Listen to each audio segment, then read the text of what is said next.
What have I let myself in for this week? My baby wears leather and chrome. She calls the highway her home. She's such a rhythm machine. She runs on blood instead of gasoline.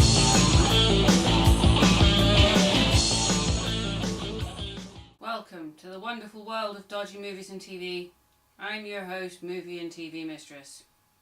As promised, I watched a very bizarre British vampire film called I Bought a Vampire Motorcycle. Sadly, not a Hammer House horror vampire film or anything else British vampires like that. No, I watched this. Most good motorcycles run on gasoline. This is a bad motorcycle. It runs on blood. Unfortunately, the bike's previous owner is now dead. £1.5 a bit heavy for a crashed bike. Ah, the bike's not been crashed. The last owner didn't die on it. Had an accident with a crossbow. Nick Oddy is the machine's new legal owner, but he will never have true possession of it because it's already possessed by someone or something else. Perhaps he should have suspected something when his best friend was found horribly murdered. I have to tell you, it's not very pleasant. Perhaps he should have listened to his girlfriend when she warned him the bike was a killer. Well, where is it now, then? Well, how the hell should I know? It just drove off. What, all by itself? Yes. What is the plot, you ask? Isn't it self-explanatory from the title? A guy called Nick Oddy, or Noddy to his friends, buys a vampire motorcycle. A Norton Commander, to be precise. Shall we try and delve deeper into this movie? I guess we'll try.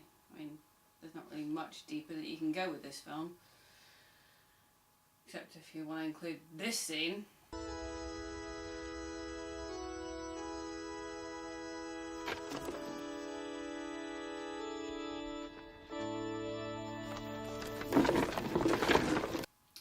Anywho, so if you, like myself, were around in the late 80s and early 90s in the UK and you watched a TV series, I believe it was on ITV, called Boone, you might recognise almost the entire cast of this film, because it's almost the entire cast of Boone. Sometimes I sit here feeling alone. No one to talk to, I got no telephone. And at night I wake up, I just like to stare. Come on and save me from this nightmare. Oh, Silver, you got me, Lord Ranger. He's riding on down to rescue me. Oh, Silver, you got me, Lord Ranger. He's riding on down to rescue me.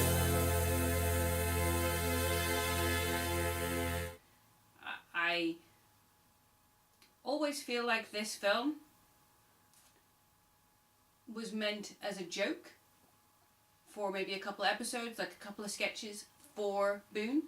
But no, they decided it was so funny, such a brilliant idea, they should make it a movie. Yes, they should. Definitely make this into a movie. So, you have Neil Morrisey. I like Neil Morrisey, generally. I mean, he's been okay in some stuff, and Boone wasn't an awful show, but he's stupid and immature in this film.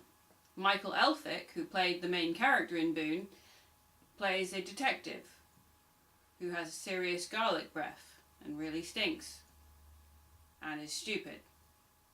You have a biker gang who are stupid. You have a cult leader and cult who are stupid. Even the priest comes off as stupid. No one comes off in any way, shape or form in this movie as intelligent. This movie is, well, stupid. You have, as I've said, the main cast of Boone, but there are some surprise cameos in this film, people. Oh, the cameos. Yes, we have the ranger from Skippy. Skippy, Skippy, Skippy the bush kangaroo! And a pint of cider.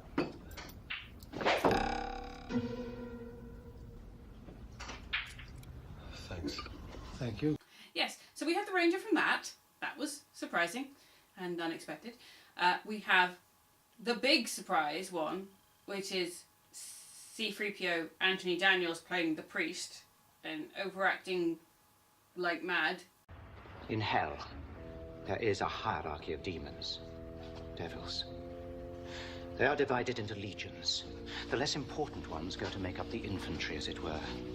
And the more powerful ones act as their commanding officers. Now, if we're dealing with one of the infantry, it shouldn't be too hard to cast him out. What if it's one of the officers?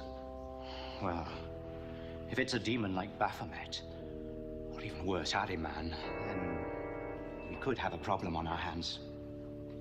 Why is that? Well, the more powerful demons have their own specific exorcism rituals.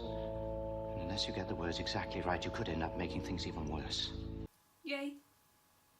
Then we have the silent but not deadly Burkwalk, or Kato, from all the Pink Panther movies.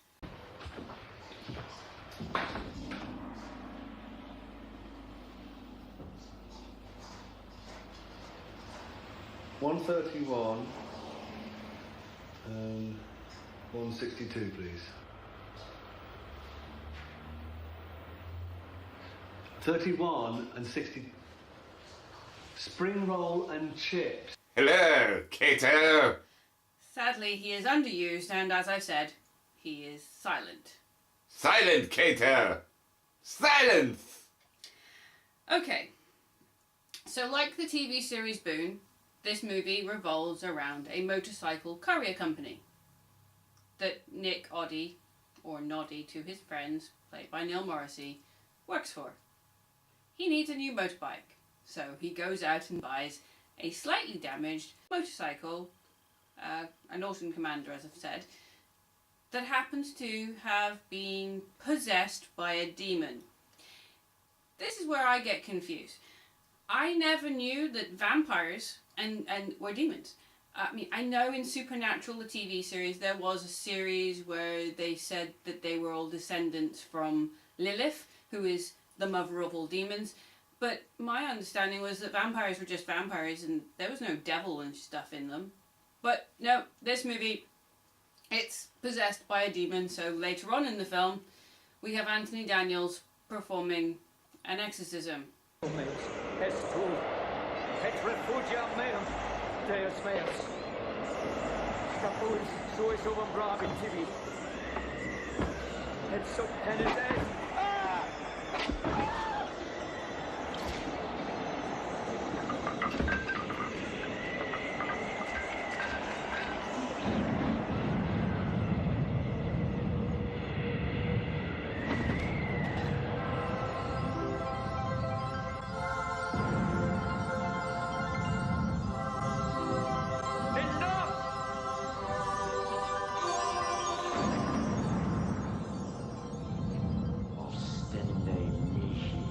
Domo mire. Sum fessus, veloque incubile ire. Haboli palmo vinum sherpa ora ab hinc, est pomeum caput eit. O vaga. Aut terem, aut mare, aut fluctus, hoc cana me, canentem semper audies. Stende mihi viam domum ire. Wow. That got little weird. But how did it become possessed, you ask?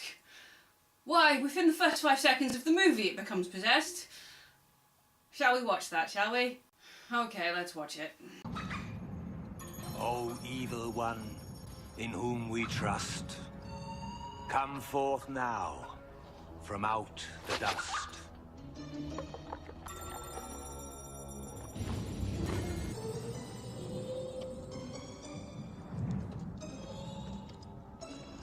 In whose name blood must be shed.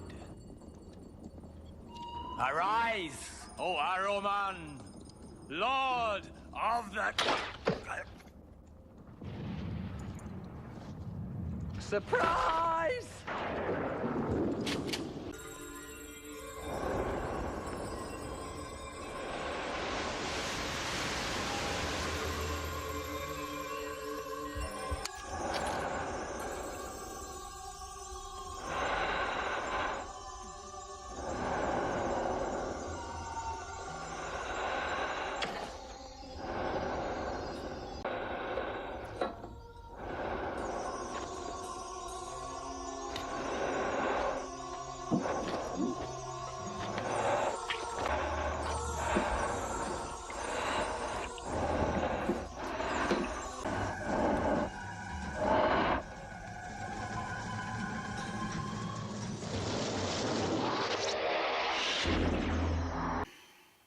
So, there you go.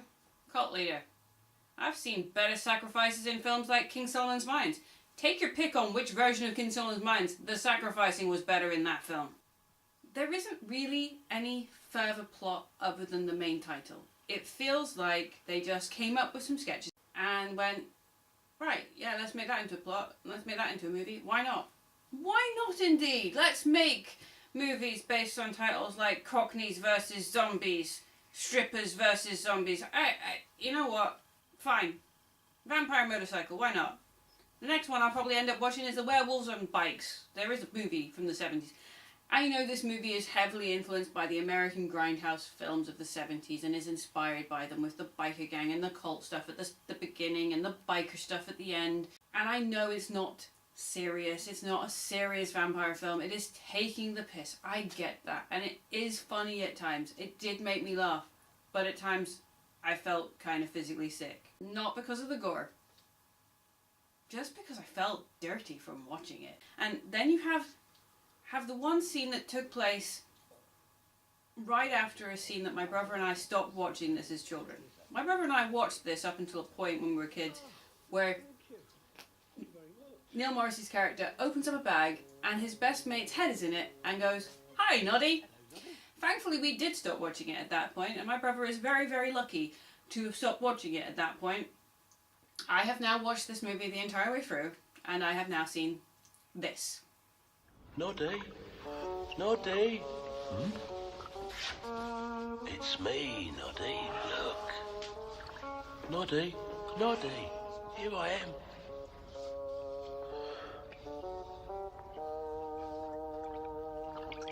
Hello, Noddy.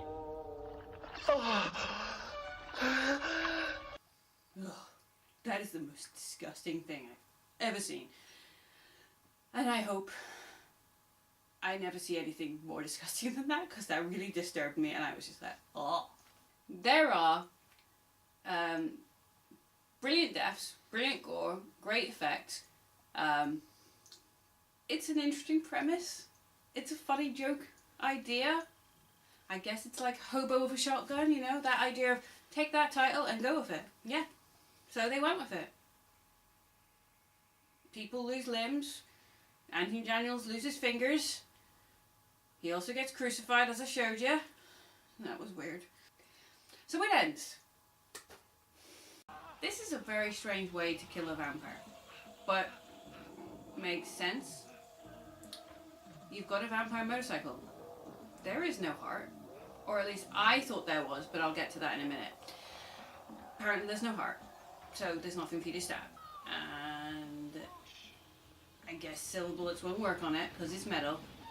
So what do? The only last resort is to get it out in sunlight, but it's trapped inside a gym and it keeps itself only working during nighttime. It doesn't work during the day. Smart bike. So what's the only way to kill it when you're stuck in a gym and there's no light outside? Why a sun lamp, of course, because there's always a sun lamp in a gym. And the bike melts and is killed. But this movie's not gonna end there. Oh no. See, at the start of the movie, as I mentioned, it was slightly damaged. The fuel tank had a hole in it. So he had to replace the fuel tank. Now, this is where I was confused. And I tried to analyze and tried to say, but wait, surely if he removes the fuel tank, which has the blood in it and the spirit of the demon in it, the bike no longer is a vampire motorbike. But of course, no, we've just had this movie, so I was wrong. Or was I? Guess what? This movie's left open for a sequel. That darn fuel tank that was taken off is still a vampire. Because, we need a sequel to this. Thankfully, a sequel has never happened, and I hope it never does. Because I don't think I ever want to see any of that. Let's see. How can I be nice to this movie? I know I've said the special effects are good, the gore's good. The script, I feel like there wasn't one. I feel like it was improvised. I feel like there was very little plot or very little script written. I feel like this movie was just a series of sketches that they just then strung together and made into a movie. But, that being said, it is actually quite funny. And over the top. And it knows it's taking the mickey out of everything, and it's not being serious, and it's not meant to be taken seriously. It is a spoof movie. So, I can't be mad at it completely. I can be disgusted at it for that one scene that I showed you earlier. But, apart from that, it is funny. Michael Elphick can do comedy. Neil Morrisey, we all knew was funny, from Men Behaving Badly and onwards, and also is a very good dramatic actor.